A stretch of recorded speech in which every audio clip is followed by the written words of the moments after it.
You got it? Testing 1, 2. Can you hear me out there in TV land? Facebook, Instagram, Twitter. Yes. Hello, guys. Listen, happy Tuesday. Crickets. You playing the crickets. Johnny saying no. Okay. Good evening, guys. Welcome to, I'm going to do it the same way I just did it because the spirit is real. You have just stepped into no gray area, guys. Listen, y'all know Tuesdays are meant for transparency, truth, and light. And you've just stepped into no gray area with your girl, Kapri, Monique, the voice of the people. It feels like forever since I've sat down and talked to you guys. I hope you guys have had an amazing week, and I hope your weekend was everything. But listen, we definitely about to get into my weekend, my thoughts on things, and then my boo SweetTee will be stepping in for a whole lot of love, light, transparency, and truth for you guys. So let me just run it down. So shout out to my DJ Zay. We're together twice. Oh, I'm sorry. Now 3 times a week. And we definitely had a ball. You guys know we do Monday with R&S, which was definitely nothing but crank. We definitely had a good time. And then last week's show airs Tuesday, Wednesday, Soulful Sounds. So we were there Wednesday with Soulful Sounds as well. Soulful Sounds. Musically amazing. I love the musicality of the band. Definitely, y'all should come check them out. I feel like a lot of you guys develop opinions based on other people's opinions and really don't check the band out, or you'll look at footage and that's not good enough. And I understand. We about to get into a whole lot real quick in a short period of time before T gets here. I want to finish running down the rest of my weekend. Shout out to Another Level and Divas Inc., Meek and DMV and Beyond for the 17th annual car, truck, and bike cruising at Geno's Park this weekend. It was definitely a cranking ass affair. Shout out to DJ Ghost, who was my partner in crime on Saturday. Also, shout out to all of the vendors. I'm going to do my best to remember this. Kennedy's Catering, DMV and Beyond Cafe.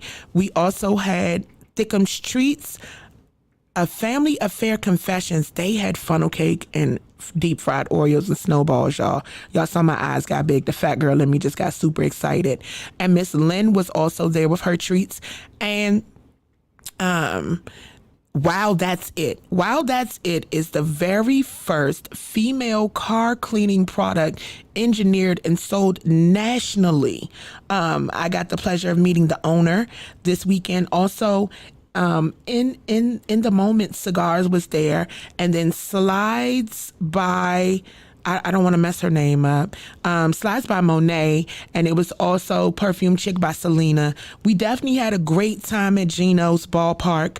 The musical aspect of it was super dope. Shout out to all of the rappers who actually got a chance to perform. It was super dope being able to call them to the stage. OK Pound, Young Bleezy, and Tito Star. Y'all did y'all thing on Saturday. Super dope and amazing. OK Pound, Young Bleezy, and Tito Star. Young Bleezy is actually a young man. He's a younger student. He came on with the whole Bleezy gang, y'all. It wasn't a game. Mom came, aunties, cousins, big brother, manager, everybody. They came with their apparel. They came and they were like ready to get it, ready to go. It is amazing to see a team around a young up and coming artist that is pushing them to do better. As far as the bands go, y'all already know what it was. Ant Farm featuring Top 5 Music, also Obsession, Project 360, and JYB. Yes, y'all know I was super psyched. I got to let that crank go. I have been needing to relieve my stress, and I definitely got a chance to. Shout out to each and every band on the card. It was a great time outside, and I'm telling y'all, if y'all did not pull up to see all of those old school cars and the bikes and the slingshot, like, it was just amazing out there. It was beautiful. And then Sunday, right back festival style with Party Posse 360. Sunday was the Sangria Summer Kickoff.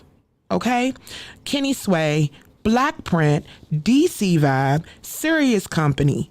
Let me explain something to y'all about something that I saw that was probably super dope on Sunday. I was just telling Two about it.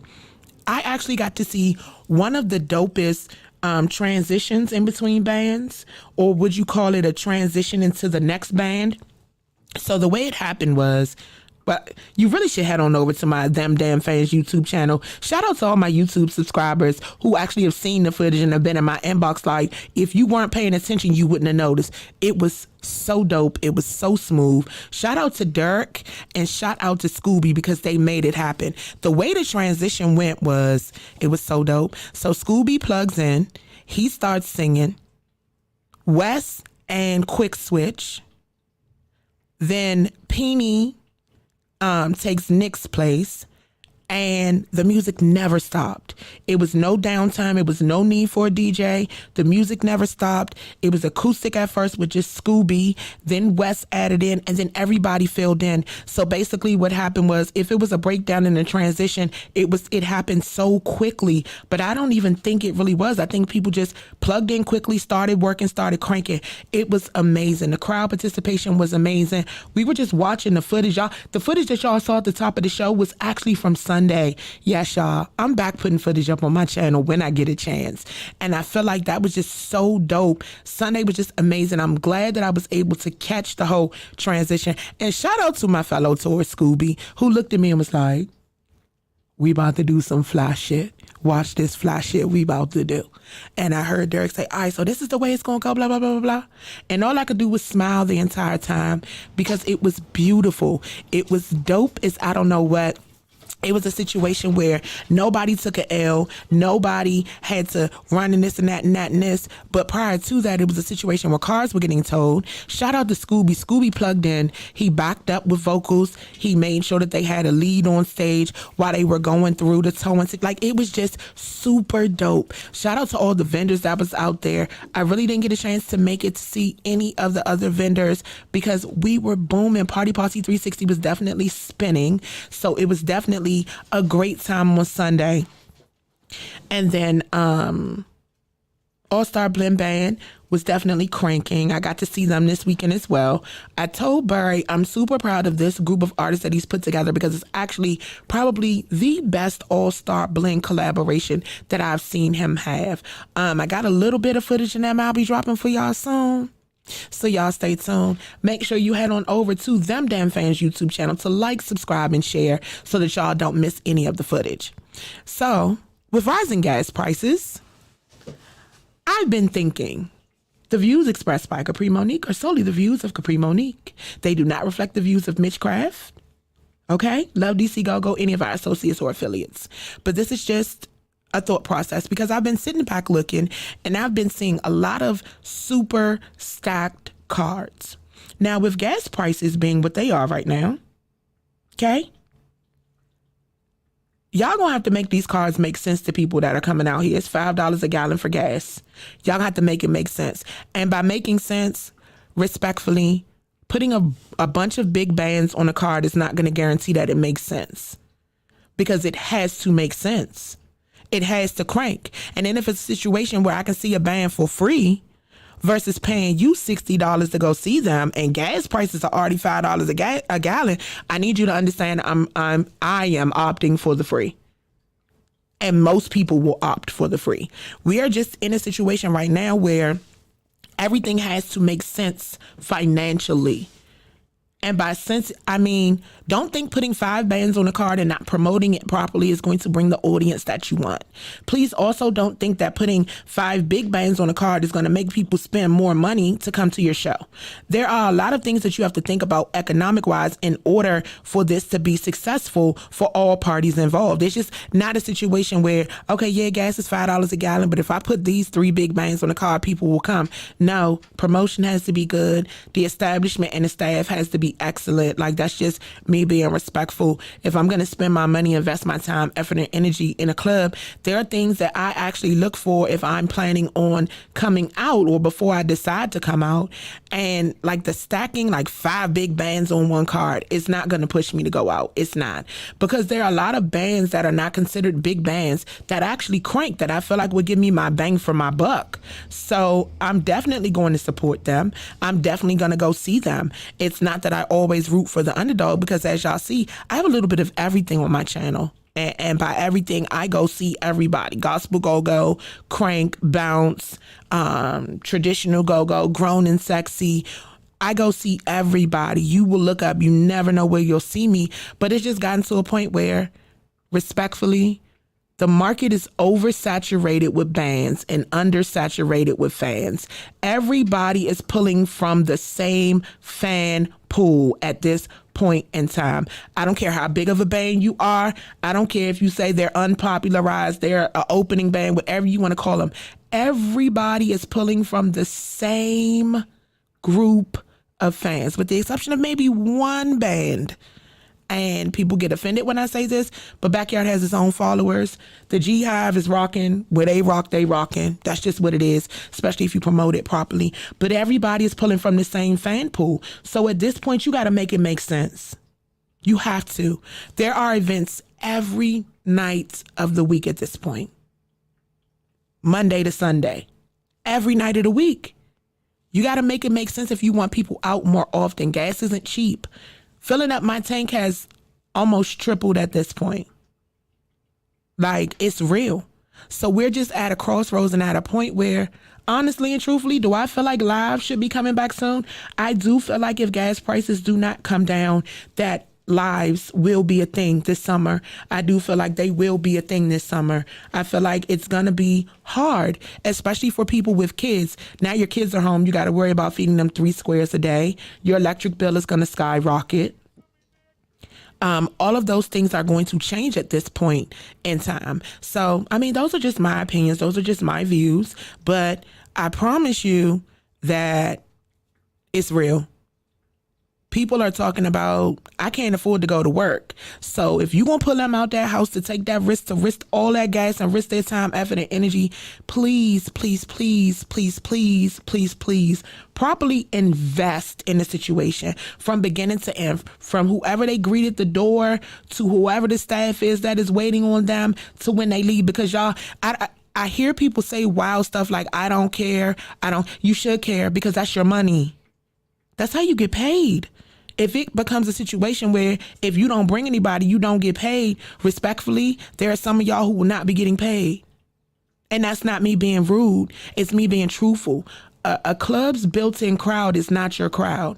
That crowd belongs to that club or that establishment. Those people are regulars at that club or that establishment. A lot of them just happen to stumble into a party. They don't know what's going on because I just said, y'all aren't promoting.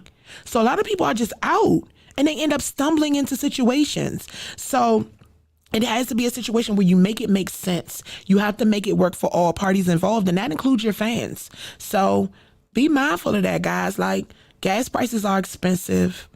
I'm pretty sure pricing is going to go up for some of these bands for these further out shows, because they have to be able to afford to get their band members there to and from. And respectfully, chicken wing money is not going to do it. $40 is not going to do it at this point in time. It's not. That's a little over a quarter of a tank of gas if you rocking 89 or 93 at this point. So y'all got to make it make sense. Okay? That is the Kapri Monique moment for the week. We can take a quick crank break and we're going to bring my boo SweetTee in. We're going to get into some truth, some love, and some light right here in the No Gray area. Make sure you guys head on over to www.crankrock.com for the latest and greatest in Mitchcraft attire. Meet us in store, 9244 East Hampton Drive, Capitol Heights, Maryland. And make sure you guys take the time to like, subscribe, and share Them Damn Fans YouTube channel, Love Network YouTube channel. Tell a friend to step on in. It's about to get real transparent in here. We will be right back after a quick crank break with my boo SweetTee of the Rhythm and Soul Project right here in the No Gray area. Told you it was gonna kick right back on in. Let's get to it, SweetTee. Oh Lord, it's your birthday.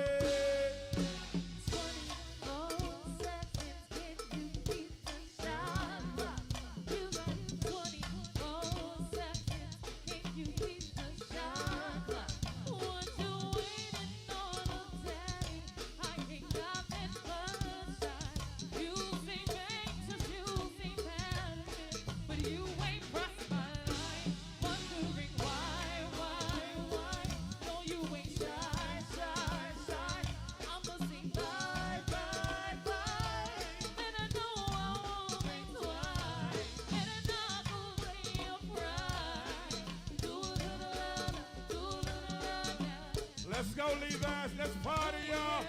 Hey, ladies.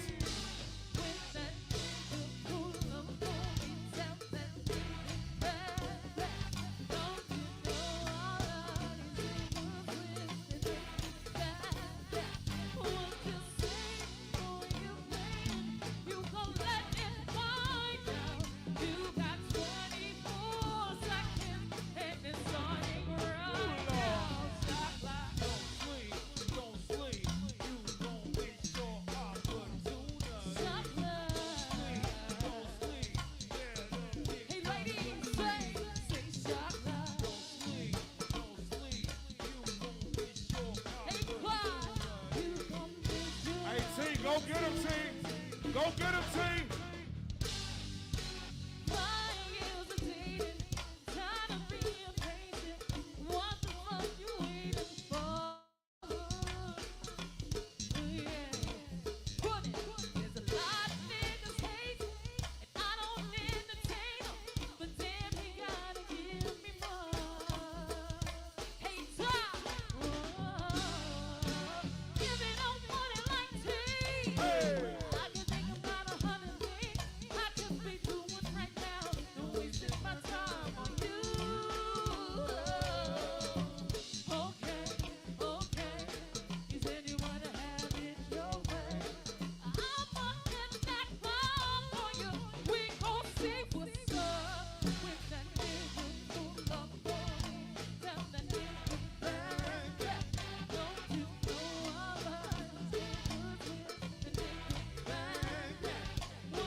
Up.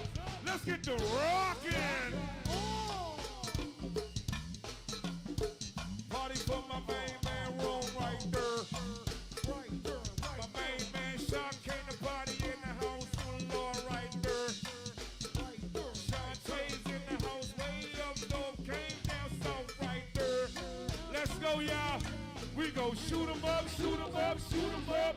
We go switch, switch, switch, switch, switch, switch. We go shoot 'em up, shoot 'em up, shoot 'em up. We go switch, switch, switch, switch. We go shoot 'em up, shoot 'em up, shoot 'em up. We go switch, switch, switch, switch, switch. Ladies, shoot 'em up, shoot 'em up, shoot 'em up. We go switch, switch, switch. Ladies, we go shoot 'em up, shoot 'em up, shoot 'em up.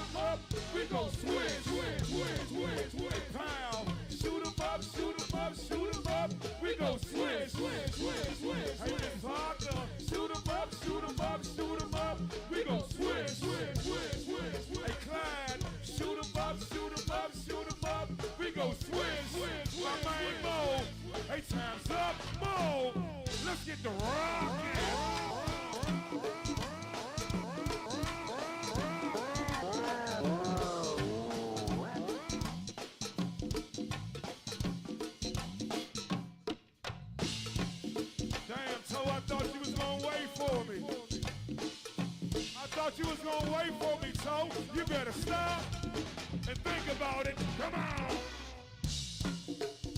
You better stop and think about it. Come on. Drop a little 8 and let it out the gate roll.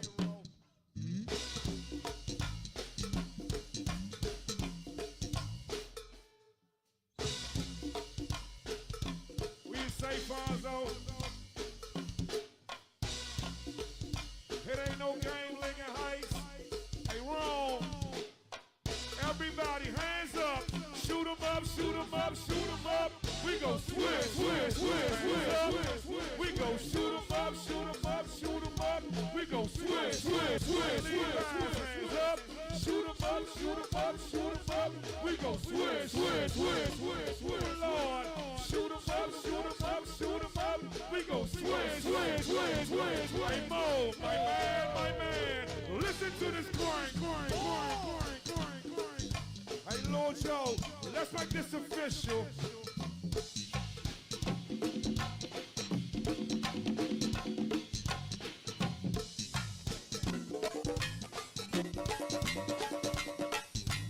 Hey, Nicky Bond, you said you was tired, man. You said you was sleepy. It don't sound like it's now. Hey, Nicky Bonds, let's work. Time's up, Toe Jam. Let's crank.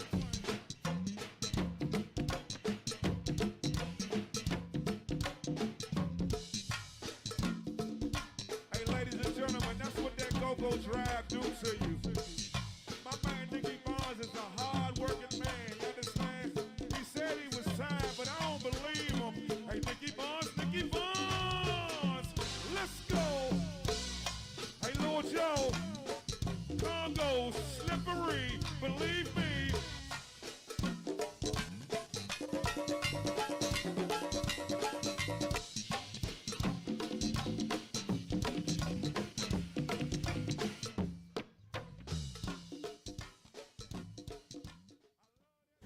All right, ladies and gentlemen, welcome back to No Gray Area. It's your girl, Kapri, Monique, the voice of the people. That was a crank break. During that crank break, you got to hear our next guest that is in studio. It is none other than, I don't call her Tamarkia. I call her T. That is an endearing name that our family gave her. It's comfortable for me. Shout out to my boo SweetTee, currently of RNS Project. But we're going to get into all things SweetTee musically right here in No Gray Area. Hi, boo. Welcome. How you doing? You comfortable? I'm getting there. You getting there? You know, it's just like a conversation. Yeah, like it's you and I talking about you, something you don't do. I don't like talking about myself. I don't like hearing myself. Well, I know you have a story. You have a lot of testimonies wrapped up in that body. Mm-hmm. And I feel like this culture needs to hear them, especially from a female's point of view. I get a chance to spotlight or have conversations with a lot of people, and your story is one that is very interesting and intriguing to me. So let's get right into it. Okay. How long have you been in music in general? Music in general, I started at 5. My mom, when we were living in Philly, she came across a musical and they were looking for extras. She took me in, I auditioned, I became more than an extra. I had a role in the play. So it was called That's Me. And it toured Philadelphia, it toured New York, and it toured New Jersey. Like it was an actual musical. So that's where I got my start. I loved it. It was different. Right. It was giving me everything that I was looking for. And I remember going to my mom like, Mommy, I want to do this. And she was like, are you sure? And I was like, yeah. And then immediately that's when the lessons started. So I started the vocal training. And again, I'm 5 and I'm saying, this is what I want to do. I want to sing. You were in love. I was in love with it. I fell in love with it. So from there, where does T go? We fall in love at 5. We do a musical. What's next? I did little performances around Philly. I was in a Little Miss Germantown pageant, which I won. Yes, I have my Little Miss trophy. Germantown. I have my trophy Yes, in the Little house. Miss It's on my Germantown. railing as you're going upstairs. So I did the Little Miss Germantown pageant, won that. I'm singing in schools. Not really in churches, not when I was that young. Right. But I was just singing all over. My mom was doing anything that she could to keep me active. Shout out to my mom. Shout out to your mom. Shout out to my dad, because my dad is a musician as well. My Shout mom out to was them a for singer believing when in she your was younger. dreams. And they just was like, okay, if this is what you want to do, then this is what we're going to do. So I was singing on choirs in school and just trying to find different avenues. They put me in music lessons, so I'm playing violin, I'm playing piano. Don't ask me to play any of that now because I don't do that. My dad tried to teach me the bass, and I was like, but Daddy, I'm going to break my nails. Oh, I'm going to break my nails, Daddy. Sorry, Dad. I didn't want to break my nails, so it was just, I'm going to focus on singing. I'm going to focus on singing. So I did that for a while. Then that's when we moved we moved to Baltimore. And at that point, I'm in the 9th grade. It's 94. I'm telling my age because I don't tell people my age. So at that point, it was 1994. Freshman in high school. Freshman in high school in a totally different environment, because I'm not saying that Philly is different from Baltimore, but I was sheltered in Philly. I didn't go out. I didn't hang out with people. In the neighborhood I grew in, it was like a melting pot. I had all different type of nationalities, and that's how I started falling in love with all different types of music. Yes. Like, I was a little black girl singing country music because that's what I liked. And people would look at me like, you're not supposed to like that type of music, but I loved it. It was like, the love that I have for music was unexpected. I didn't expect to fall in love with it like that. So, again, I thank my mom for pushing me. Shout out to your mom. Hey, Mom. Here, 94, and I joined the gospel choir, which was totally different because growing up, I never went to church. Okay. Didn't listen to gospel music at all. So how do we end up in a choir if we did not go to church and did not listen to gospel? That was the only choir that the high school had, was a gospel choir. Ah, okay. They used to have a concert choir, which was classical music, which is what I was used Trained to in. doing and trained in, but this school didn't have it anymore. So I'm like, okay, well, I'll join the gospel choir. And I'm just standing there and I'm singing. I'm in the soprano section and I'm going. And I started falling in love with it. I was learning gospel music at that point. And then that's when I started getting hired to sing in churches for funerals, which I don't like doing now. But my mom was like, you got to go sing at this funeral. Such and such died. They need you at the funeral. And I'm like, oh, gosh. And then from there, I met Chris and John. They were like my mentors. They ran J Night Entertainment. Okay. Got signed to J Night Entertainment from my management. They immediately started working on me, building me as a performer. Did that. They worked and they got me a deal with Universal. Universal said, this girl is great. We want to get a live band behind her. So John and Chris started searching for live bands. That brought them to Gaithersburg, where I went to this little house, and I never forget it. The guy whose house it was, his name was Buck. Hey, Buck. Hey, Buck. Because Buck was like, okay, come on in, let me show you what we do. And they started playing go-go, and I was like, what's that? That's not the song that we sent over for y'all to learn. I heard, boom, buck, boom, buck, boom, buck, boom, boom, and I'm like, what is that? Mm-hmm. And he was like, oh, no, that's something else we're working on. And the name of that band was Ready and Willing. And I was like, okay, this is really different. And I just started singing to what they were playing. They was like, well, do you know this song? Do you know Ashanti Foolish? Do you know this? Do you know this? Do you know this? And I started singing the songs. And then I became a member of Ready and Willing, still working on what I was working on with Universal. Had a baby, fell in love, had a car accident, which left me partially paralyzed. So I stopped for a while to get myself in order, to get myself together. And then when I came back to Ready and Willing, they became Sounds of One Love. Okay. So from Ready and Willing to Sounds of One Love. They became Sounds of One Love, and that was Go Go Bouncy. And everybody's like, Shout out to Go Go Bouncy. you working with Go Go Bouncy? And I'm like, who is that? who is he? That's just the light-skinned guy that plays the buckets. Like, in my mind, that's what I'm saying. He's the light-skinned guy that plays the buckets. So, shout out to Bouncy. But I started doing gigs with them. And I can't remember what gig it was, because this is like 18 years ago at this point. But I first met Ready and Willing 20 years ago. So 18 years now.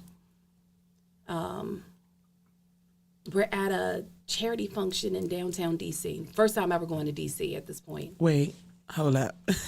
So Gaithersburg was your first time in Gaithersburg with Sounds of One Love in the city. That was your very first time ever visiting the city. Ever visiting to perform. DC. Yep. Wow. Yeah. It was my first time. I was nervous because I'm like, This is a new place. I don't know these people.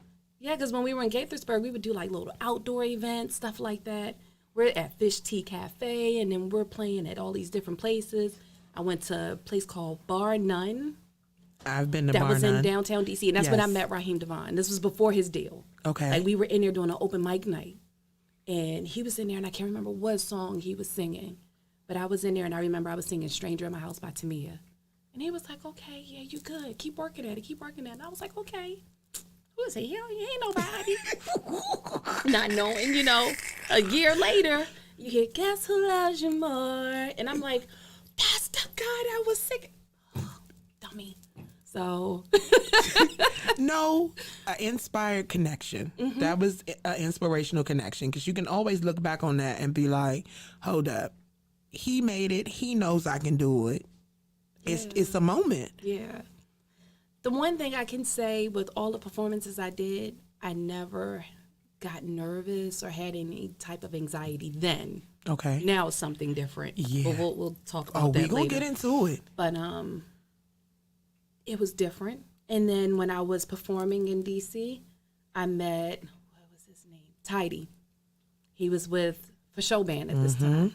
Shout out to Tidy. And when I met him, Adia just left For Show Band. Shout out to Adia Doors. That's right. And he was like, I got this band and I think you'll be perfect. Won't you come in and audition?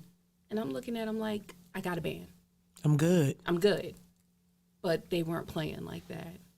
And it's always been in my nature to stick around and see what happens. So I was sticking it out. Nothing happened. Decided to call him and take him up on his offer. He was like, okay, we're at Louisiana Bar and Grill. It's out in Laurel. Come and check us out. And I was like, okay. And I went and I saw him. And that's when I met Tyreek. That's when I met Showtime. That's when I met Cuddy. That's when I met Keith. And I remember they were singing In My Bed by Drew Hill. And I was like, what these DC guys know about Drew Hill? They don't know nothing about that. What? And I was like, oh, they're harmonies. Amazing. It was amazing. And what they were doing, For Show Band was doing, was different from Sounds of One Love. So I'm like, oh, this is serious. What did I just step into? A whole situation. A whole situation. And then that's when I met Tom Tom. And Tom Tom and I are still good friends to this day. I met Tom Tom. We sat down and we talked in the booth after they got finished their performance. And my best friend is right there with me. And he's like, I want you to come in and, meet the band at practice and see if this is something that you want to do. And I was like, okay. I went to practice and it was just go from there. At that point, Isaiah, who's now 18. We celebrating him this weekend. Yes. Y'all stay tuned for that. Isaiah, my baby, he was a few months old. And I was like, okay, I'm going to try it. I got to talk to my boyfriend and see if this is something he's okay with. And he was like, go do it, because he's a musician as well. So he's like, this is what we're supposed to do. By this time, my deal with Universal was scrapped. I was shelved. I think it was like 7 years that I had to be shelved. Wow. And I was like, okay. And I was a little upset because, I was looking forward to doing my album. You fell in love with what you fell in love with, and you fell in love with the promise of it all being what you thought it was going to be on paper. Yeah, so I was just like, okay, well, I'm going to give this go-go thing. And I'm sorry if I offend anyone, but in my mind, it was a go-go thing. So I was like, I'm going to give this go-go thing a try. But you don't have to apologize. This is the no gray area. If that's how you feel. Then that's how I felt. Because honestly, you were an outsider stepping into our culture. Yeah. So it was something you were learning to love and understand and feel. So it was a go-go thing. Yeah, it was out of the norm. It was something that I never heard. And like I said, with me growing up in Philly, I was introduced to so many different genres. Like you go downtown the South Broad Street and you got, and I swear, you got Pink sitting in one club and she's singing, and this is before she got her deal. And she's in there and she's singing R&B, and then the next club across the street, you have grunge, you got Nirvana, you got all these different bands going on. You have no idea what you're about to step into. And then, like I said, I stepped into the world of go-go and I loved it. It was different. It was like a fusion of all the music that I like and into one. You know what I mean? You know what I mean. You know I know what you mean. You know what I mean. Yeah, because I actually probably love go-go versions of of what we consider cover songs, radio top 40, more than I like the original version if it's done correctly, normally, truthfully. Because you could take it and flip it and spin it and make it yours. yeah, you can Missy Elliott that Yes. shit. Sorry. You know, ain't no apologies. No apologies. You are. This is a safe place for you to speak your piece. So you try the go-go thing. How does it go for you when you like? You know you're into it. Like this is serious. Harmonies are serious. These practices are serious. These events are serious. How does it take Tamarkia before you become SweetTee? How does it take Tamarkia by storm? It took me by storm because at that point, Mike from EU, horn playing Mike, is in for show band. And he's like, baby girl, you got to step. And I was like, well, what's step? What's that? So he was like, when we move, you move. You got to move. You do everything that we do. And I was like, but I'm a girl. It might not look right with me stepping with you like that. And he looked at me like, do it. And I was like, okay.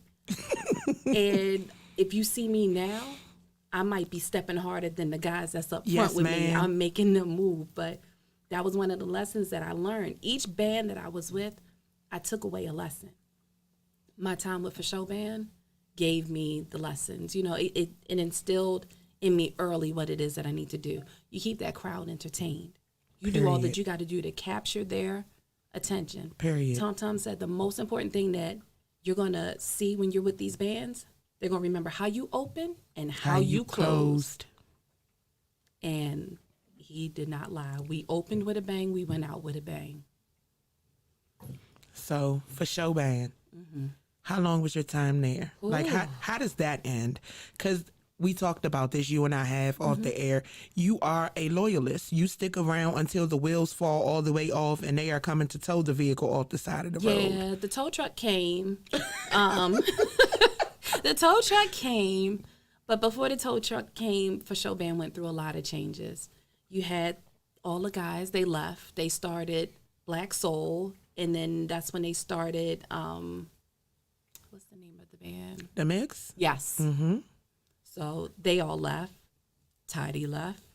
At this point, we got Chi Ali coming to fill in, or Ali the Great, as he likes to be called now. Yes, ma'am. But then it was Chi Ali. So we had him stepping in occasionally. We had Justice, heck of a guitar player and vocalist. He Shout would out come to Justice Lamont. Yes, he would come in and do a couple shows with us. We had TJ. TJ's not performing with anyone right now, but I later on down the line worked with TJ again when I was in Crossover. But we had TJ coming in. It was just different people coming in and working with us. And then it just, Tom was like, okay, we done. Wow. At this point, I think I was with them for about 5, maybe 6 years. Wow. So when it got down to just me being on the front line, and I'm like, okay, I need some help. what are we going to do? Because I can't, That's when he was like, okay, we're done. So I thought I was done. I didn't think that it was going to be A future for you and Go-Go. anything else. I'm like, okay, well, I guess I go home with my kids and just find something else to do. And then You sound so heartbroken. I was heartbroken. Like, I cried. When that band was done, I cried because like I loved it. And I was like, oh, well, I'm never going to get that chance again. So we're done. But I wasn't done. From there, I did a couple gigs with some bands in Southern Maryland and Lexington Park. Came across good chemistry. Shout out to DeAndre and Zena. Worked with Good Chemistry for a few years. So at that point, we were up on the boulevard. What's the name? It was the LeVar Arrington Club. Sidelines, I think that was the name of it. I think that was it. Yeah, I think it was. Sidelines. It wasn't End Zone. It was. Yeah. I think it was Sidelines. All I remember is he didn't pay the employees. He put a sign on the door, and that's how we found out the club was closed. Ooh. Ooh. Wow. Just stating facts. That's all. So I'm like gigging with different bands at this point. I was with Good Chemistry for about maybe 2 years. Then from Good Chemistry, that's when I went to Prophecy. Shout out to Saeed, the homie. And the crazy thing is, every band I got with, they were like well established. They got their originals, their grooves. I never heard any of their grooves. Ooh. So I'm like, You gotta looking learn like, everything. ugh. Like, I think with them, I just got thrown in at a show. I got called and asked, hey, can you do this show? Do you know this song? Do you know this song? And at that time, anyone that knows me back then, I carried a binder. I had a Trapper Keeper in the trunk of my car With lyrics. every song lyric that I've ever done. So if I'm ever at a show, if I ever get a call at the last minute to say, hey, T, can you come and do this show? Okay, yeah, what songs are y'all doing? Okay, I even had table contents in the front where I would update it. Do you think that that's a practice that you should still keep up? Yeah, Okay. absolutely. Like if you go on my iPhone, if you go on my MacBook, you go on my iPad, all my song lyrics are in there. They're in there. It takes up a lot of space, but yeah. I'm practicing on the songs that I'm like, okay, this song is popular. Let me make sure I know this, just in case they want it. And he was like, we're at my place. Come on down here. Shout out to My Place. They had the best wings Oh ever. my God, yes! Yes, and the best Long Islands. Never had that. Take but- me back. Yeah. Go ahead. Go. Ooh, I got excited. So, I'm doing shows with Prophecy at this point. With them for a while. The show slowed down. They didn't stop. They just slowed down. So I was like, okay, well, see what else happens. Then I got a call for crossover. Didn't know what a crossover was. They was like, oh, it used to be called Hot Cold Sweat. I still don't know what that is. Okay, well, do you know Rocksteady? You want to see Rocksteady dance? And I'm like, no. No. No. They was like, well, they want to meet you. Call this number. Get with them. I think I met Rocksteady at his house because that's where they were practicing at the time. And I started performing with them. And I'm like, hey, TJ, I know you. You're here. I used to be with you. Yeah. Not yeah. Wait, No. don't say that. On stage, Yeah. musically. Yeah. I used to perform with you. Right. Yeah. So I'm like, okay, I'm comfortable. Let's go. Let's do this. And started gigging with Crossover. We did the Little Benny tribute show outside, out in Brandywine. And then someone saw me at that show and got my number. And they was calling me for more bands. So I would fill in with more bands as I could. And then from Crossover is when I got with All For You. Mm-hmm. I got the call from my buddy Juan, who was the drummer for Show Band. And he was like, T, you need to come and check my band out. We need a singer. And I was like, okay. He was like, meet me at Martini's. I was like, okay, great. What's Martini's? What is Martini's? I didn't know. Right. So I was like, okay. And I'm in there and I'm listening to them. And I'm like, okay, wow, they're good. And I see T-Bob up there. And I'm like, oh, he's good. He sing. He could rap. Oh, he's lead talker guy. Okay. Wow. They're good. They're A really lot of good. talent. It was a lot of talent on that stage. And met with them, started performing with them. And I loved my time with All For You. We had so much fun. So much fun. So a little fact is, I always loved rapping, but I was like, I can't rap because I was always teased for being too proper. I didn't talk black enough. So I was like, yeah, no, because if I rap, it's not going to sound right. People going to say I sound like, no offense, a little white girl trying to rap a Lil Kim song. Yeah. But Rocksteady and Slick Rick was like, T, we gonna do this song by the Black Rest Eyed in peace, Peas. Slick Rick. Yes, rest in peace. Rest in peace. That was my heart. And he's the one that gave me the name SweetTee. And we did it at the Lil Benny tribute show. I'ma be on the next level. That was my song. We did that song. And I was like, okay, I can do this rap stuff. Hold up now, wait a minute. She brought her dance moves, y'all. So when I got with All For You, they was like, okay, you can sing, but can you rap? And I was like, no, because All For You had a different type of crowd than what Crossover had. So Right. I'm like, I'm not Don't ready embarrass for this. me. Yeah, no.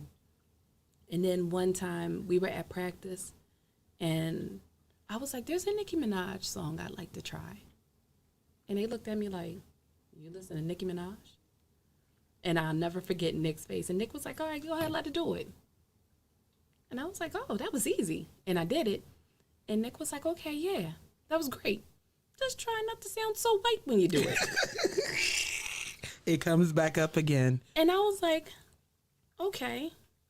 And I'm like, oh, okay. Oh, try not to sound white. Try You not got to to break sound out white. of your character. I had to break out of my character. And then I just started channeling like a different type of energy. And I did it on them. And everybody went crazy. Because it's a different side of you. It was a different side. And then sometimes when I'm performing, I zone out. I see it all the time. And I started channeling my Nicki Minaj because I have a Nicki Minaj in me. Okay. And I started channeling that. So it was parts in the songs where I would do different little voices Like in the she songs. does. And I did that. And everybody was like, SweetTee just did that? And I was like, yeah, SweetTee just did that. Yes. I can do yes. all things. And Nick was like, yeah, that's what I was looking for. That's what I was waiting for. So you found your comfort. I found my comfort. By the time I got with All For You, I found my comfort. So do you think that you need it? Because I know that a lot of performers develop different personas. Like you just mentioned Nikki. She has like 17 different characters Yes, she inside does. of her. Do you feel like developing that persona actually helped your performance on stage? Absolutely. Absolutely. Because all the other bands that I was in, I was T on stage. I wasn't SweetTee. Even though Slick Rick gave me that name, SweetTee, I was SweetTee, but I was a little too sweet. I needed to add the lemonade to make the all Arnold Palmer a half and half. Yeah, let's get it. So Let's spike this tea. by the time I got to All For You, You was ready to spike it. I was ready to spike the tea. So All For You. Still gigs off and on now? Right now, no. they're Okay, not. but prior to you, how did the transition go? Because you know what comes next. What's the next steps after All For You? Like how long was your tenure with All For You? Ooh, All For You was about 8 years. Wow. Maybe 9 years. Wow. Okay. That was the longest band that I was with. And that was about 8 or 9 years. So I was there before KO. Shout out to KO. Hey, I was there before Mo Diggs, Uptown Mo Diggs, however you want to call him. Shout out to Mo. So Hey, Mo Diggity. yeah, I developed. I developed there. You became who you are now. Like it helped your talents during your tenure there. Yeah. So 8 years there. What's next? What's next at that point? At that point, I made my relationship with Rico public. I recall that. It was quiet. Nobody knew. Right. But people didn't know. Like, I met Rico back in 2012 on the boulevard at the Wild Wingery. We were both filling in with Unwind. So people didn't know that I was with him. And he had did a show with Raw Image. It was a reunion show that they did. I remember it. And I remember going to practice with him. And they was like, your girl know any songs? And I was like, yeah, I don't know your music. I don't know your music. That's a no thank you for me. Yeah. And then he's like, well, baby, you was working on that Cardi B song. Do the Cardi B. And I'm like, yeah, no, I don't think so. Because Raw Image was something totally different. Shake it out. From, yeah, They was totally different from everything else that I've done. And I was like, okay, I could do a verse. Because I still didn't master it at this time, but I could do a verse for them. And I did it. And Rico was like, that's you. That's your song. And I'm looking at Rico like, yeah, no, you've been sniffing too much hair dye or something. You don't know what you're talking about. Like, that's so not me. That's not for me. That's not me. But I made it me. I did it with All For You. And I was like, okay, I did this with Raw Image, but I want to do it like this with y'all. So we switched it up and made it different. And Rico got a call to do What Band? And I was like, well, I've never seen them. Let me I'll go with you. And he was like, okay, come on. And I went, and I was like, whoa, this is even more different than what I'm used to. I didn't know anything about What Band. So the thing with me is I don't want anyone to get offended when I say I don't know these bands. But if I've never performed with them, I don't really know their music. When I'm not SweetTee the performer. You're Tamarkia the mom. Right. You are an entrepreneur. Right. I'm in my bubble. Yeah. When I'm on stage, that's me on stage. This right here is me on a regular basis, minus the glasses. I left my glasses in my car. But I was just sitting there like, Rico, I don't think I could do this for this crowd. He was like, come on, you could do it. And that's when I met Chris, and I met Cal, and I met the band, and he was like, you know any songs? Because at this point, it was just Cal and Chris. There was no Blackwell. I remember your first show. And I was like, I know SZA The Weeknd. Do you guys know that? Dave was like, okay, yeah. Shout out to D. Cleve. And it just went from there. So it got to the point where Chris was like, yeah, bring her back. And I'm like, oh, what did I just do? What did I step into? Yeah. Because they played on Thursdays, All For You played on Thursdays. So I would leave Levi's from All For You. And go straight to Martini's and play with what? It got to be a lot after a while. I had to step down from All For You. And I made what? My full-time band. And it was great. It was great. I learned a lot. I had some bumps and bruises because people were trying to compare me to Michelle Blackwell. Well, let's get into that. Because I know that was a mountain that you had to climb. Mm-hmm. In this culture, it becomes difficult when you are a replacement, which kills me. Just like in football.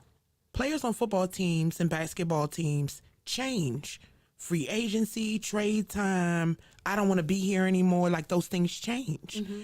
And I feel like the comparison in this culture is a lot harder because we get so used to hearing and seeing certain things. Mm-hmm. So how was that transition for you? It was hard. I'm not going to lie, it was hard. The first couple shows I had to deal with saying, she's not Blackwell. Where's Blackwell? Bring mm-hmm. Blackwell back. Because I'm singing. Not saying that she don't sing, but I'm on stage, I'm singing. Her style and my style are not the same. Yeah, she's more of a lead talker and a conductor. And I wasn't. Right. I mean, Chris taught me how to do it, and it got to the point where if him and Cal wasn't there, I could run my set. Yours. Yes. I ran my set with no problem. Yes. But in the beginning, I didn't know what I was doing. There wasn't any practices where, Chris would say, okay, you're going to talk and do this, you're going to do that. Chris' words to me was, sis, get on stage and be me. You want me to be you? Get on stage and be me. And I understood what he was saying, and I took it and I ran with it. And I was like, damn, I can do this. Okay, I got it. And I thank him for that, because I think if he would have made it textbook style, it would have been harder for me to grasp.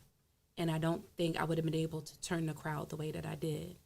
But after a month of performing with what, I had people like, You had a tea hive. Yeah. It was a SweetTee hive. Like, you could not come in there and say anything sideways about SweetTee. You couldn't get too close to the stage while she was performing. Like, she had a tea hive.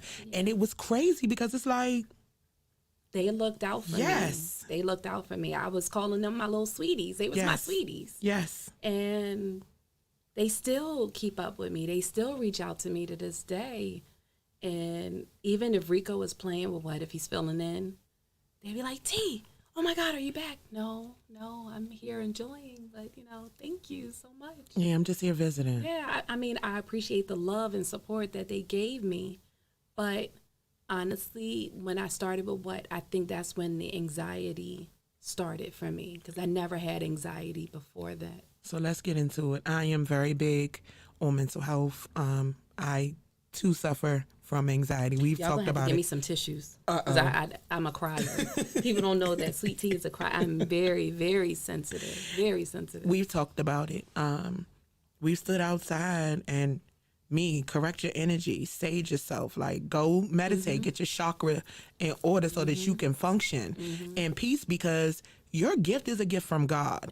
So whatever energy you take to that stage, it transfers to whoever you're performing in front of.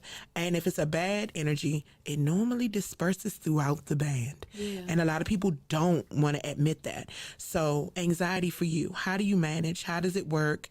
It started, how did it manifest for you? I think the anxiety started because no matter what I did, I would still get the comparisons to Blackwell. And I think at that point, Tylisa had did a couple shows with what before I came over there. So it was the comparisons of me and Tylisa and me and Blackwell. And I'm not going to lie, when I heard the comments, I let it get into my head. But no matter what, when I got on stage, nobody saw how I felt when I wasn't on stage. Nobody saw the tears. Nobody saw me crying. Like, Rico didn't even see it. No one, I hid it. And I still do my best to hide it. And then I guess from me hiding it, that's when the depression started. And then at this point, Rico and I got married. That was 2018. Shout out to Melinda. Yes. Oh my gosh. Shout out to Melinda. She would hug me and be like, T, you got this. You got this. And she would be like, we'd be on the phone and she'd give me song suggestions. Like, yes, you need to do this song. And I'd be like, Melinda, I can't do it. She'd be like, girl, fuck what they say. And I'd be like, And she okay. meant it. And she meant it. She did. And I miss her. I'm sorry. I miss her a lot because she got me through, I said I wasn't going to do this. She got me through a lot of hard times. And she would just tell me, don't worry about what they say. Don't worry about what they say, T. Just go out there and be you. Be the best you. Be the T that I know that you are. And I did that. Thank you. I did that. And I'm sorry, y'all. You good. You got me in tears. I miss her dearly as well. We definitely did not miss but maybe 2 shows. Well, I know I missed 2 shows when you performed. Yeah. Like, every show.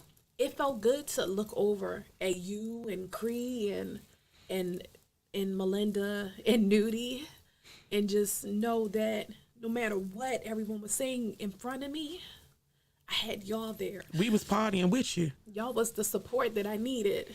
And none of y'all knew what I was going through. Like, I would hear the words that people would say, like, she can't sing. She's not talented. I don't know why y'all like her. I would internalize it and just tried to tune it out. But it got to the point where those voices, You good. those voices, they got too strong and I couldn't handle it. Did they start echoing in your head? They were echoing, but I tried to ignore it as much as I could because at this point I'm pregnant with King. So Who Amanda said she's just happy for King inside her. She doesn't care about any of this other stuff. no, she doesn't. But I'm like, I gotta keep pushing forward. I got this, I got this, I got this. And Melinda would say, T, you got this, you got this, you got this. So I would keep pushing. And then I had King. I came back 2 weeks after having King. You did? Because I wanted to be on stage. And I was excited because that's when Blackwell was around and I never met her. So I was like, oh, great. I get to meet her and I can ask her some questions and she can give me some feedback or some tips or something. But I'm going to honestly say that it wasn't as welcoming as I thought it was going to be. And I slowly got pushed out. And she was pushed forward. And then not too long after I had King, I found out that I had stage 2 cancer. And I didn't tell anyone. So at that point, it was even harder for me to get up and perform. And no one knew the pain that I was in. But I was in a lot of pain. And we waited until the last minute to tell everyone that they were taking me in for emergency surgery and that I needed to take some time off. And I was like, I'll be back in no time. I didn't tell people what's going on. I was just like, I'll be back in no time. I was only out for 2 weeks when I had King. I'll be out for 2 weeks and then I'll be back. But you also performed all the way up to the last moment. Yep. We used to say, she's going to shake that baby out on stage. She better not go on the labor tonight. It was a couple times where I left Martinis and went straight to the hospital because the contractions were real. And I performed up until the day that I got induced. The night before we were at Lucky Strike. Yes. Down in D.C. And I didn't expect to be recuperating from having surgery, and then 2 days later, you find out that you're not in the band anymore. All right, let's get into it. There have been a lot of rumors that have swirled around that whole situation. Now, you are fresh out of surgery, still in a hospital bed. I was home. You had just gotten home. I was home. I remember laying in the living room. How did you find out?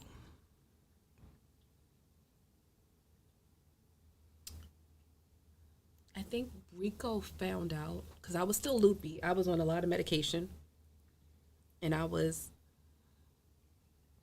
remember it was something about a text message. He didn't get the text message for the show or something. I still to this day don't know what fully happened. He was removed from the group chat. Yeah, because Rico, my husband, will protect me from any and everything that he can. And I think that he was protecting me from what was going on. So Rico knew what was happening. I just knew that bits and pieces because he wasn't trying to tell me because he just wanted me to get better. And I'm not going to lie. I think part of it was my fault because I remember getting a text that Thursday night.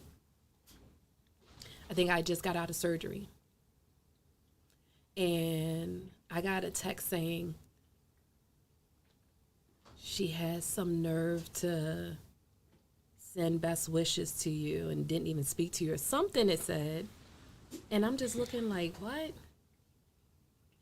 And again, me being high on the drugs, I think I put a post on Facebook and was like, please don't say best wishes for me if you've never talked to me.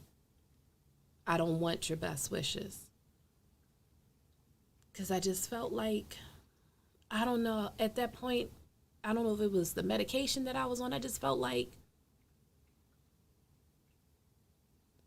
I don't want to say I felt like I was by myself, but I felt like, you felt like you had been abandoned. yeah, it was an abandonment feeling, and I don't know what happened. I honest to God don't know what happened. All I know is I hear Rico on the phone because he walked out the room, and he's on the phone trying to figure out what happened. And I was talking to him about the show, and he was like, don't worry about the show. We're not doing it. And I'm looking at him like, what you mean we're not doing it? Like, what's going on? He was like, we're not doing it. Don't worry about it. And I was like, okay, I left it alone. And then I started getting inbox messages and was like, hey, I heard you're a free agent. Are you available? And at that point, I was like, no, I don't want to do this anymore. I was hurt. So do you think it was mishandled?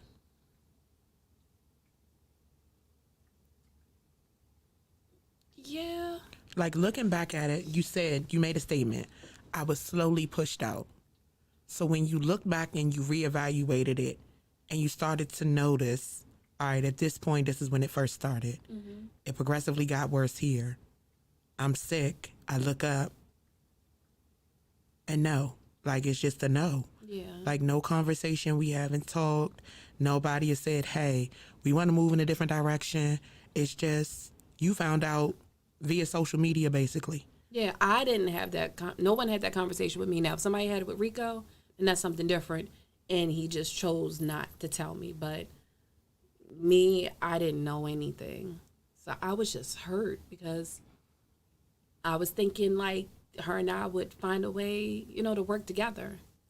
Because I don't have anything against her. Like, what I've heard her do, I like her stuff. So I just didn't understand what was going on. I was like, well, what did I do? Did I do something wrong? What did I do? And I don't know. I never found out what I did. So you still haven't gotten answers? I'm sure you don't look for them anymore at this point. No, I don't look for them because I moved past it. I moved past it. Once I found out we were done, I was like, okay, I'm done. I'm done at that point. And I thought I was done with music altogether. I was like, I had so many other things I could be devoting my time to. Like, I missed out on sporting events with my kids because, you know, I have 4 boys. So yes. I missed out on programs at school or just taking the kids to Chuck E. Cheese to focus on being in bands. And I was like, well, I guess this is my time to be a mom. And then Rico was like, you know, this is what you love to do. Do it. And I was like, but Rico, it's just, I don't want to say it's evil. I don't want people to think that I feel like go-go is evil, because it's not. But in my mind at that time, the headspace I was in, it wasn't for me. It wasn't for me anymore. So I was just like, no. And then I got the call and was like, you should go back to All For You. And I was like, no, Nick not going to let me come back. I know how Nick is. Shout Nick out not to Nikki Barnes. Yes, he will. Nikki Barnes. Shout out to Nikki Barnes. And that's my Lucius, and I'm his cookie. We always had those nicknames from, you know, the TV show. So I was like, Lucius, can I come back home, Lucius? Cookie, sorry, Lucius, can I come back home, please? And I went back home to All For You, and I played with them up until COVID. And I said, oh, and of course the RNS, yes. You know, because Rico had RNS and he had singers. And I was like, well, that's my husband's stuff. I don't want to touch it or be involved. I didn't want to be in my husband's stuff at that time. And he was like, come on, let's do this. And he was like, you know, it's RNS. We could say that's Rico and SweetTee. It's not what RNS stands for. It's Rhythm and Soul. Yes, it's Rhythm and Soul. But yes. I was like, yup, RNS, Rico and SweetTee. Let's go. Let's get it. Hey. That's right. The same way a wife should be. That's right. You know, I'm doing RNS and doing All For You, and then COVID.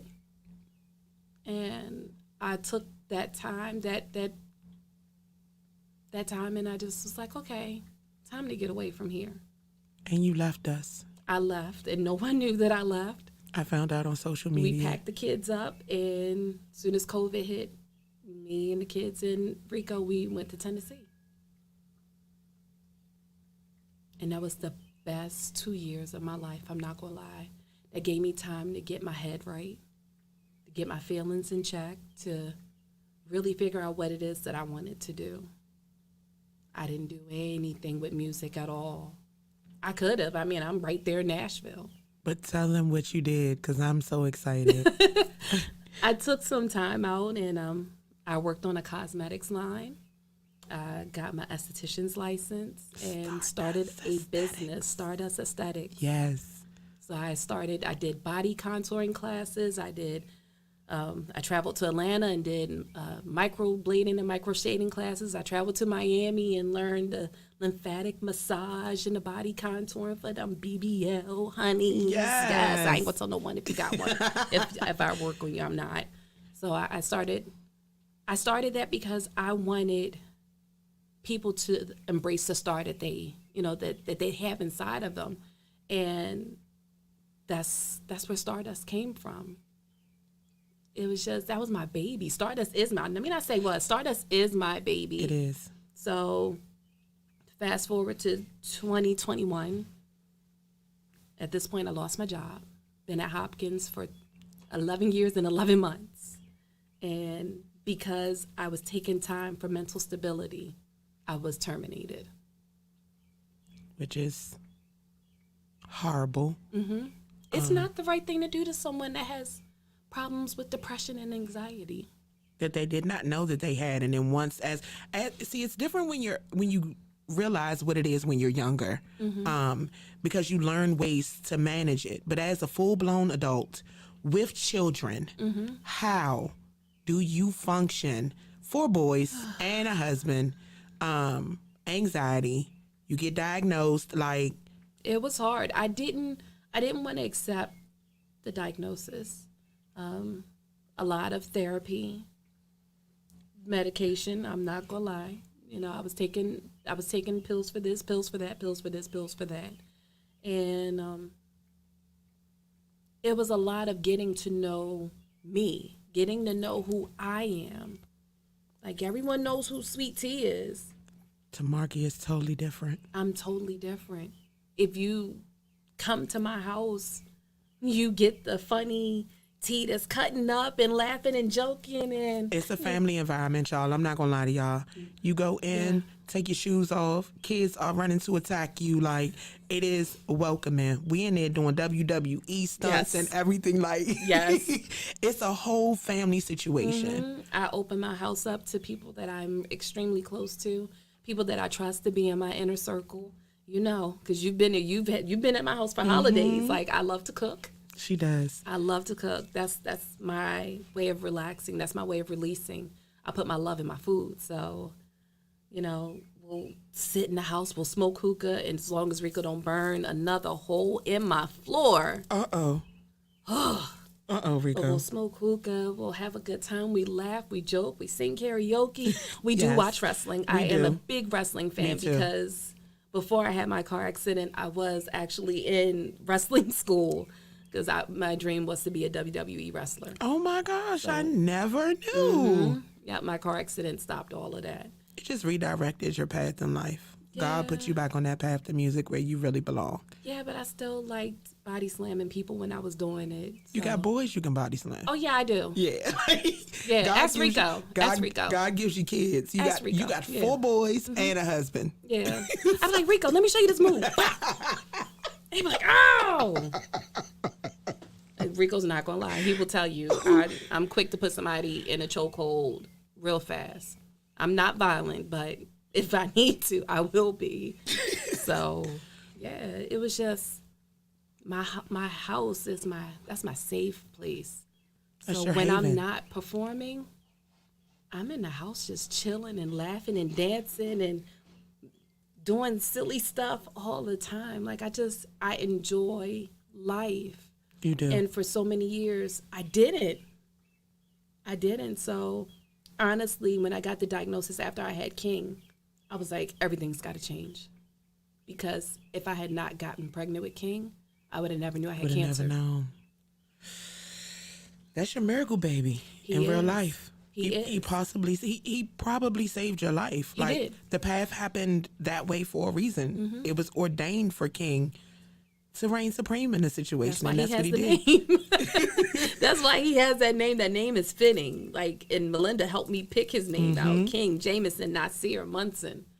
That's why he is who he is. And I look at him and I think my baby all the time because, like I said, when they found it, I was already at stage 2. I knew I was having stomach pains, and I knew I had a lot of abnormal things going on because I've been in healthcare for 23 years. Yes. I've been nursing and managing and running clinics all my life. So I knew something wasn't right with my body, and my doctors ignored me and ignored my complaints for a long time.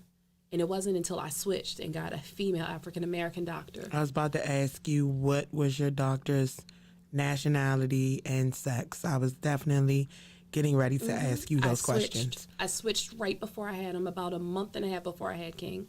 I found her, and I was telling her about it. And she was like, well, that stuff is not normal. She was like, let's, after you have him, let's run some tests and see what we find out. Right. And then I got the call 2 days after Thanksgiving, I believe it was. Or she called me like right around Thanksgiving. I know we were out for the Thanksgiving holiday. And I was like, why are you calling me? I'm off.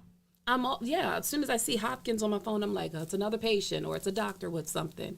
Because I get calls all the time from doctors and patients. But it was my doctor calling to give me the call that I had to give to my patients before. So everything just stopped, and I felt like I had tunnel vision, and I'm like, oh my gosh, I got to get my life right. I got to get in order. And at that moment, I was like, I got to do me. I got to do what's going to make me happy. And me being in Tennessee made me happy. I came back refreshed. I came back a different But you team. came back. I didn't want to come back. Okay, like, cause you know, I was getting ready to say it. Me and Monsu had a conversation about what happened when y'all left. When you and Rico left, I believe that your stock went up because it was like y'all escaped. Y'all got away. You were able to be free.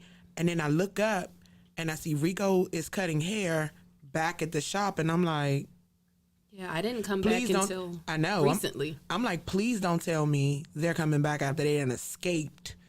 And T looks so happy. She's glowing. Like, Rico is slimming down. His face is clean. Like, it just looked like the glow up happened. When I tell you that Tennessee air is different, it's different than the air I experienced with living in New Jersey and New York and Philly and Colorado and all these other places that I lived. That Tennessee air, when I was there, I did not have one asthma attack. I didn't have any anxiety attacks. My depression was gone. My blood pressure was normal. So me being in Tennessee, I changed my eating habits. I got in shape. I lost some weight. I stopped eating certain things. It was like a detox. My body went through some changes, and I was like, okay, yes, this is me. This is what I needed. Yes. I needed it. I needed the break from here. I did not think you were coming back. I'm not going to lie to you. I didn't think I was coming back either. I didn't think you were coming back. I didn't. I still don't know why am I back. Rico, why am I back? Which camera do I need to look at? Rico, why am I back? Looking at Rico. Why am I back, Rico? Rico! I can't breathe. Rico! I can't breathe. I'm sorry, but this is the tea you get at home. Yes. Why am I back, Rico? Tell them why I'm back, Rico. You want to say something? Did he say anything yet? No. He ain't say anything? No. I know you watching. I know you They watching. cracking up laughing. I know you watch. You know I'm crazy, Rico. I know you watching. You better say something. So you're back. I get told that, yeah, T is about to start performing with R&S. I'm like, from Tennessee? And then, curveball. Let's get into it. So let me tell y'all something about Rico Munson. Did you hear The pop. Yes. I don't do that very often. But let me tell y'all something about Rico Munson. I came back and I was like, I'm here. I still don't know what it is I want to do, but I'm here. He was like, okay, great. Come to band practice with me.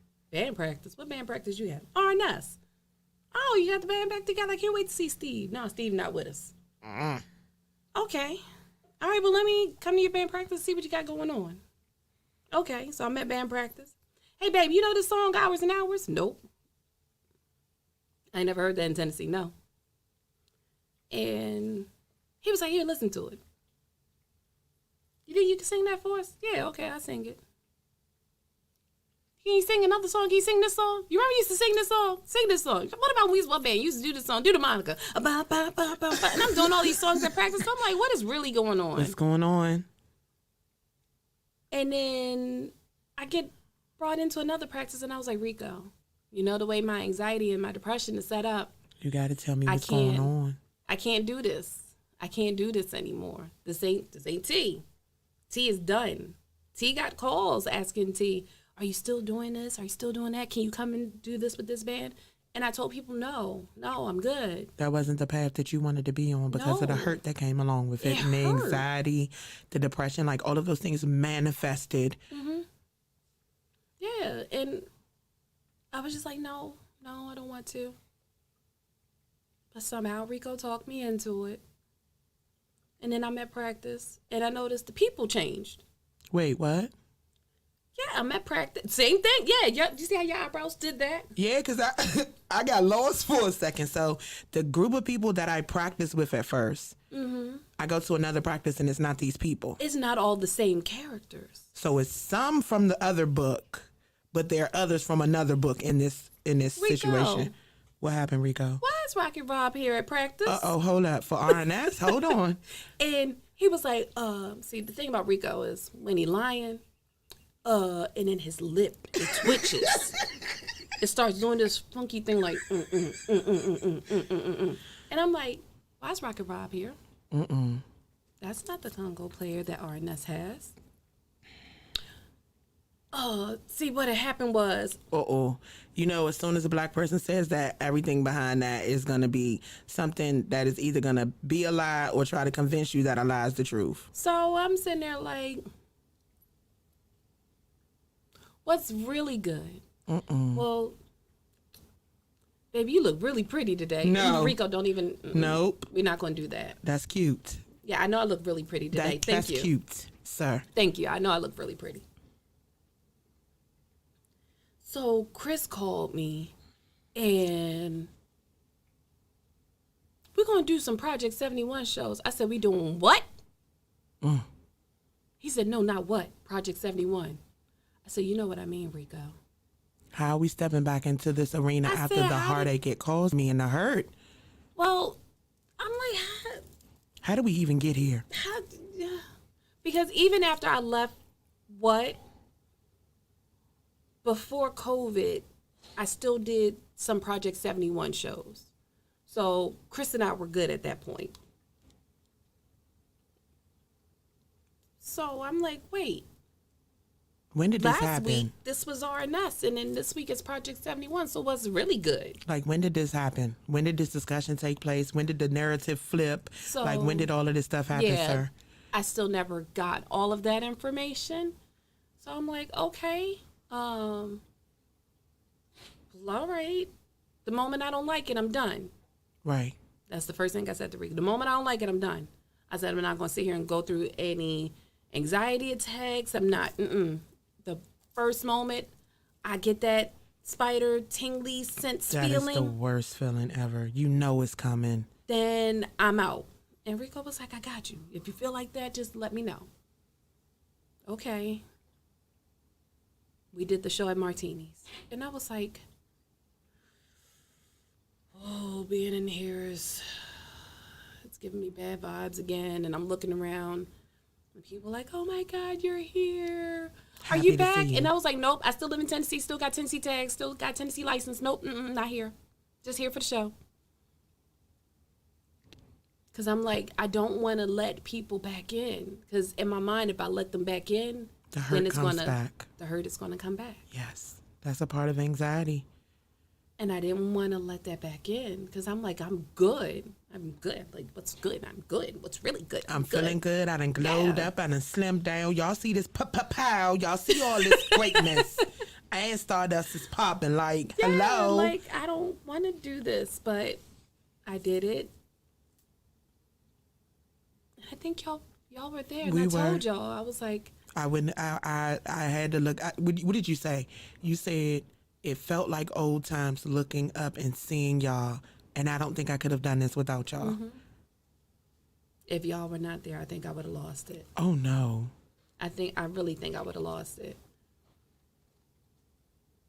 And then I yelled out, creations. We were so happy to see you on stage. The thing about it is, you know how we are. When we love on you, like good, bad, and different. If you call and we're not doing nothing and you say, hey, I'm at the house, I'm not feeling well, you know how we are. We will pull up. But seeing you back on stage in your element meant something to me because I know how much you loved it. Like, I remember set starting off with you chilling and then you turned all the way up. And then it's break time and everybody like, how they gonna come back after her? Like, what's next? So it was a pleasure to get to know the personal you and to see you on stage. So seeing that again felt good. But at the same time, it was different because Melinda was not there. So it was a different emotional thing for all of us. Like we all went through it different. But I think the beauty of it was we got to see you happy on stage, performing in your bubble. T's back. But no, T's not back because y'all tricking us. So what's really good? What's going on? So we did the Project 71 and Martinis.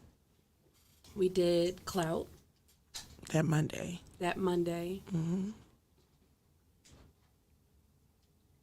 Creative differences. And I'm like, man, we were about to start rolling. The calls were coming in. The train was rolling. The calls were Sorry, coming BJ. in. I know you got the crank train, but I'm gonna say right now, the train was rolling. And then I'm like, dang, I finally got myself mentally ready for this. And it's gone. It's gone. But in the end, if Rico say move, I'ma move. That's my husband. That's my Clyde. I'm his Bonnie. The husband's supposed to lead anyway, and you're supposed to feel safe with him leading. So I don't question him. If he say this is what we doing, this is what we not doing, then this is what T is doing, and this is what T is not doing, and it is what it is. So now we're at Clout every Monday, and we're still having a good time. Man, are we? We're still having a good time, and we have the best host and the best DJ in the whole wide world. And I'm not just saying that because you're sitting in front of me, but I have to say, I am so proud of you. Never did I expect to leave and go to Tennessee and come back and find out that Kapri Monique is the hostess with the mostest. And we have a ball. And it feels great because we get to have our conversations before the show, like old times, like literally like old times. Yeah. Catch you going in the parking lot like, you good? What's up with your energy? Like, you all right? Like, what's good? And you be like, no. All right, well, let's walk and talk. We gonna get it all out.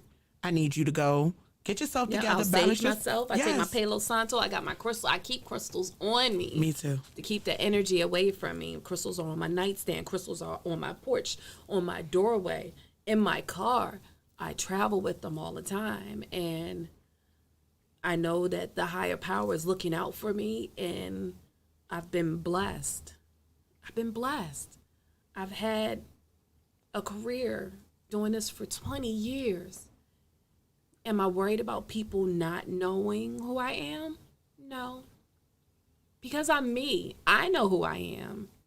If you don't know who I am, then that's your loss. Facts. But I know when I get out on that stage, I'm going to give you my all, no matter how I'm feeling. And it was shows where I was in pain. And no one knew what I was going through. Basically, almost had to be carried out at the end of the night. I remember some of those shows, like, we would sit around and talk afterwards, but T would be gone. And we knew it was something. We knew, but we just didn't know what it was. One of the highlights about performing is me connecting with people. That was one of the things I was taught early on. Connect with your crowd. Get to know them. Let them know that you see them. You appreciate them. I appreciate you. It feels great I appreciate our talks. I appreciate all that you've done. Me too. And I appreciate everyone that has always supported me and sent me words and kindness and just embrace and hug and dap and fist bump or whatever. I love all of that. I love everyone. There's no one that I can sit here and say and go that I despise or I don't like. That's not me. That's not how I am. That's not the your energy spirit. that I put That's off. not your heart. I love everyone. If you don't love me the way I love you, then that's your loss. You're losing out on a good person being in your corner. But my most important thing at the end of the night is make sure that every person in this audience got something from my performance. Whether it's a night where I barely have a voice because I have nodes that I don't want to get surgically removed because I know it's going to make my voice change, or if it's a night where I have asthma attacks in the middle of singing songs because I can't breathe. And you done gave all your energy to the crowd. It don't matter. Because you lay it all down. When you perform, like I was just saying to you, like, I think the fun for me is I get to see you. Like, cordless mic, in the audience, popping it with the ladies. Get up, you gonna dance with me? Yeah. Come on, we gonna boogie, we gonna have a good time. And you make your way from the front as far as you can go with your microphone. And then you have to run back to the stage because then it's like transition time, next song, but you take the time to appreciate and turn up with your people. Oh, yeah. And to love on them. Yeah. And it's beautiful to see you do that. Like, I think Clout was shocked the first time you came off the stage with your mic and you making your way around and you SweetTeeing it. Yeah, like one lady was looking like, She was like, "It's the singer from that band." And I'm like, yes, she's coming to see you. yeah. And they get up and they party and they have a good time.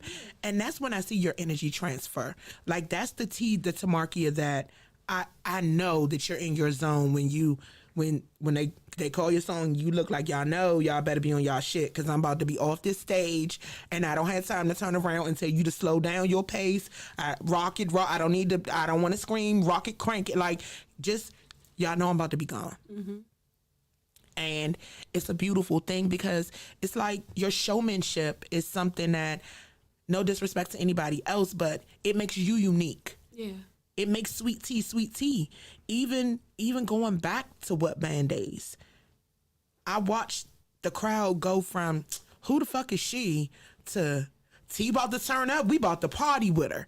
And the dance floor will be jam packed with ladies boogieing with you the whole time. It was like you really had a T hive. Like, it was real. You couldn't say nothing about her on social media. Don't come in the club popping slick about her because the T hive, you never knew who was a part of it. And they would be like, no, like, yo, you can't even talk to her. Like, don't get close. Like, it was real. Yeah, it was plenty of times. T, you got that? I get her. And I'm like, no, please don't. It's not like that. We good. I don't want y'all to do anything like that. Kill them with kindness. Kill them with kindness. And I've watched you do that. I've seen people take shots at you while you're out in public and not on stage, but just there as a spectator. And I've always watched you take the high road. And I think that is amazing.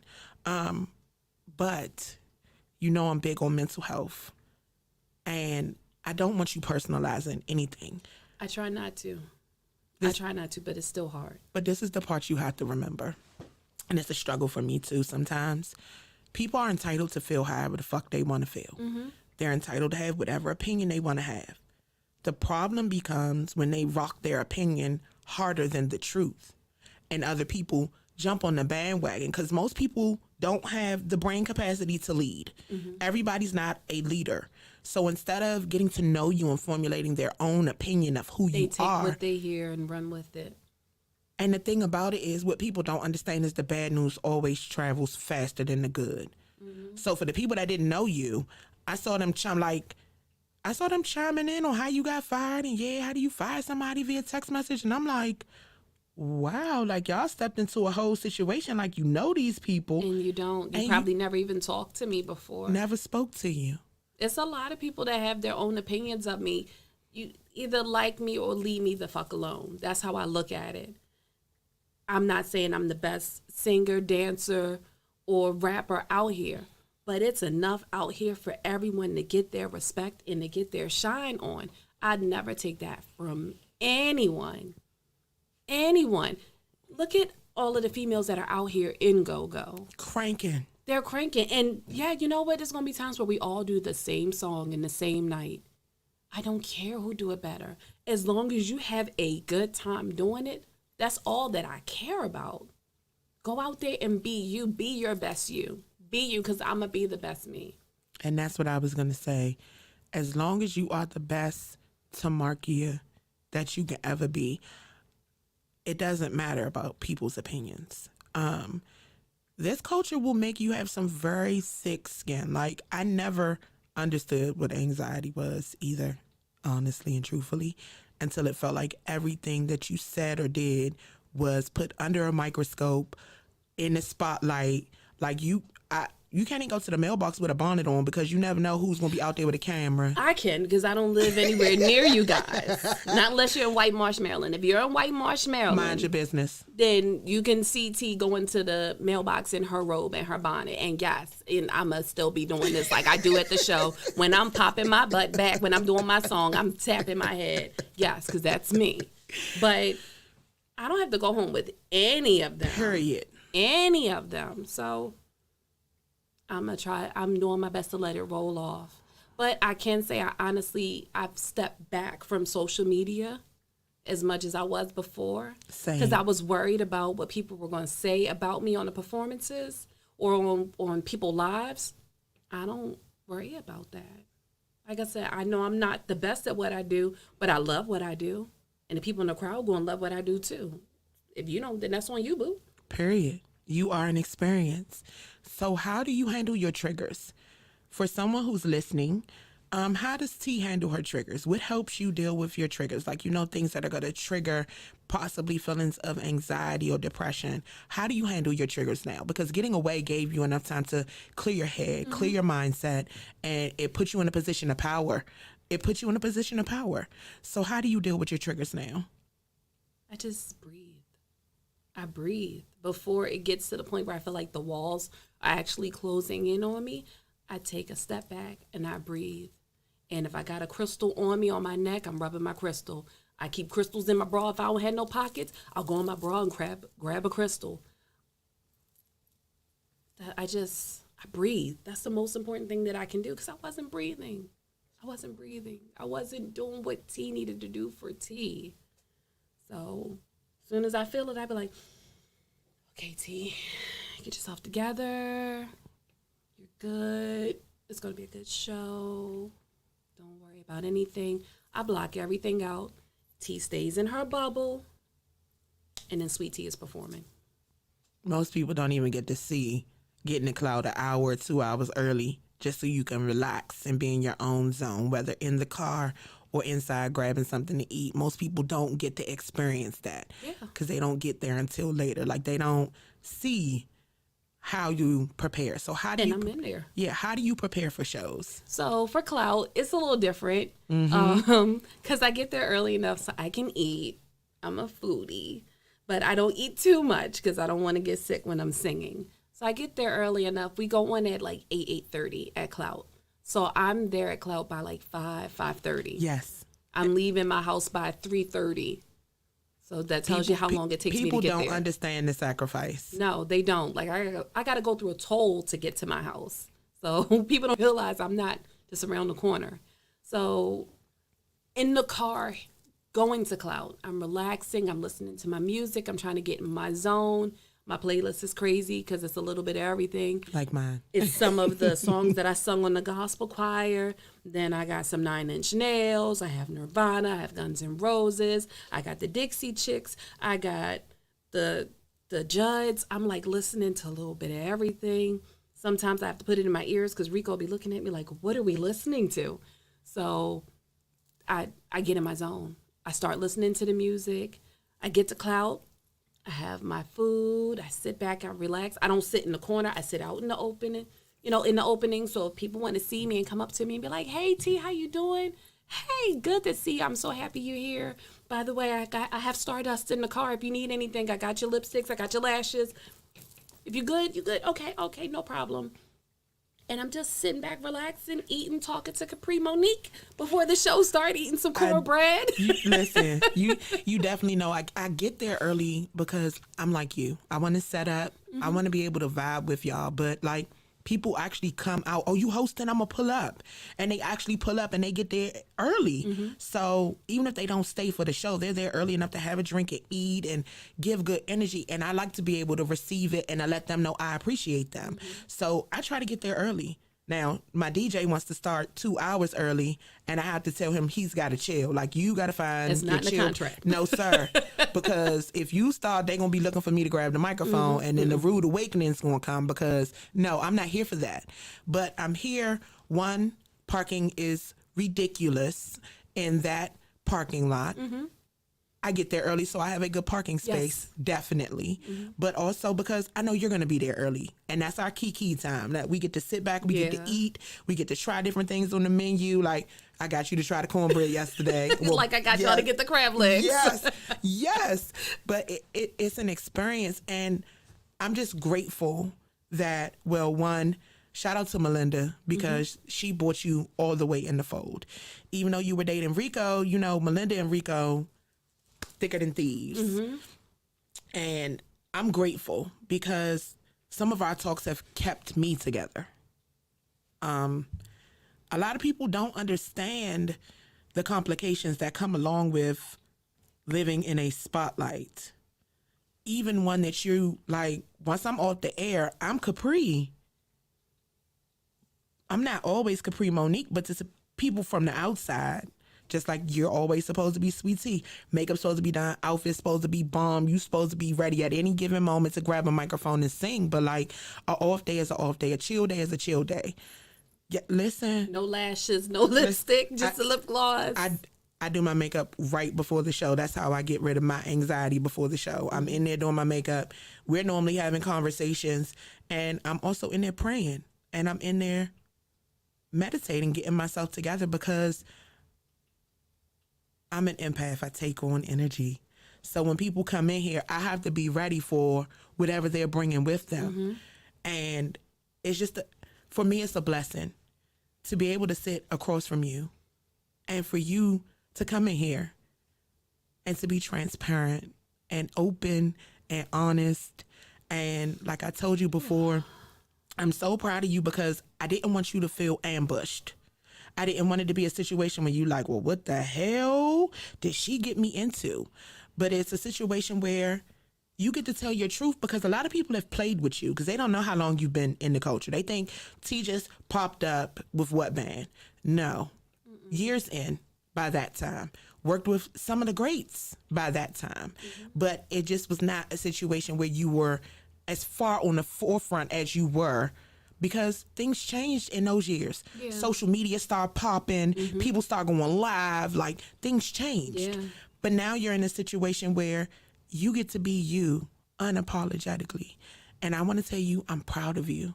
Thank you. For enduring everything that you've endured and for standing tall through it all. Like, no. And I was trying to tell too, because Too was like, so what's the angle with this interview? I'm like, she's got a story that nobody else knows. I don't know the full story, but I know someone needs to hear it because it's an amazing thing. It is love. It is music. It is leaving. It is coming back. It is everything that has made you, you. 4 boys later, a husband, cancer survivor, fighting through anxiety and depression every day, still being able to get up and perform. You're an entrepreneur. Shout out to Stardust Aesthetics. Thank you. Tell them where they can find it. In the trunk of my car right now because, again, I'm hustler, unemployed, but You're I'm a hustler. baby. I will pull up on you. Yes, I do it all. I do facials. I do body contouring. I do back facials, microderms, dermablading, body wraps, BBLs, non-invasive, laser lipo. I have my own brand of lashes because with me, I started losing my hair. I'm not going to lie. Transparency. Alopecia. I have alopecia. I started losing my hair at the age of 27. And I did not know what was going on. And my doctor diagnosed me, and it's scarring alopecia, which is CCCA. So hair products, I break out. It burns my scalp. It feels like it's on fire, and then I scab up. So I get scabs, and the scabs make whatever hair was in that area fall out. So with that being said, and with everything I had going on in my body, I started noticing that my natural lashes were falling off. I still have some lashes, but I don't have as many as I used to. So I was like, I'm going to come up with some lashes that anyone could put on. And that's what made me come up with my magnetic lashes. So I put them on literally at a stoplight, put the glue on, let it dry. Magnets, pop, pop, pop, pop, pop, right in order. If I can come up with a magnetic wig, I'd be the baddest bitch in the land. I think but you're still one of the baddest. I don't know. I don't know about magnets around my head, though. Yeah. I mean, think about it. I put them near my eyes. I mean, I It's wear the same thing. any lashes that anyone has seen me wear in the past 2 years have been my lashes with my magnets on them. I have like 8 or 9 different styles of them, and I have more styles coming soon. I have my own line of lipsticks. They are matte lipsticks. Yes, they are. I created those because at the time we were wearing masks, and my lipstick would come off on the mask. And I was like, I need a way that my lipstick can stay on when I take my mask off. Boom, there you have it. T has a matte lipstick. And I get to perform. Yes. I get to host, and it does not rub off on my microphone. It's still on the shawty. lips. Listen. You eat, and it's still there. Listen. I used a separate liner, but I used what is your nude? I used the nude yesterday with my liner, and I made it through the whole night, the entire night. Now, mind you, I'm there 2 hours early. Yep. We didn't start till 7. I was there at 5. We done ate, we done sat, we done talked. You drink, and it's still on your lips. Yes, when I'm on the performing, straw. I'm wearing my lipstick, and it's still on my lips at the end of the night. Because, sometimes you have to pull your mic close, and your lips might bump it, or you might be dancing, and it might, and nothing. Yeah, that's why I always use my own mic, because I never wanted to get a bump. Listen, So I'm using somebody else's. No offense to any sound men out there. I know y'all clean y'all stuff, but there'd be mics and people's breath be hot, and I don't want to get on the mic after that. I bought my own. Yeah. That's why I invested in my own. Ladies and gentlemen, I want y'all to follow Tamarkia, SweetTee Little on Facebook, Stardust Aesthetics, RNS Project, all things SweetTee. Thank you. I love you. I love you all for letting me come on here and talk to you and share my story. And I appreciate you. And thank you for shining a light on me, because people don't do it. And I don't ask for people to do it, but this was good. This was good. I love you. I know you do. Forever. I love you too, honey. Thank y'all so much for stepping into No Gray Area. You can catch RNS on Mondays at Cloud alongside the dynamic duo, me and DJ Zay. You can also catch them each and every Friday at Five Sisters in Laurel. Yes. Starting this Friday. Y'all pull up, show them some love. Make sure you guys also head on over to www.crankrock.com for the latest and greatest in Mitchcraft attire, or meet us in store tomorrow, 12 p.m., 9244 East Hampton Drive, Capitol Heights, Maryland, Suite 201, guys. It's your girl, Kapri, Monique, the voice of the people. We're going to tell SweetTee thank you for stepping into No Gray Area with her love, transparency, light, and truth. I'll see you soon. Yes. And they better follow you. I love you. I love you too. Thank you so much, you. baby. Thank you. Thank you, too. Thanks, too. We are out, y'all. So much love in the comments. Oh, Rico finally chimed in. Said I'm proud of both of y'all. Mr. Carter got a birthday today. We like to say a little extra journey, special dedication. Shout out to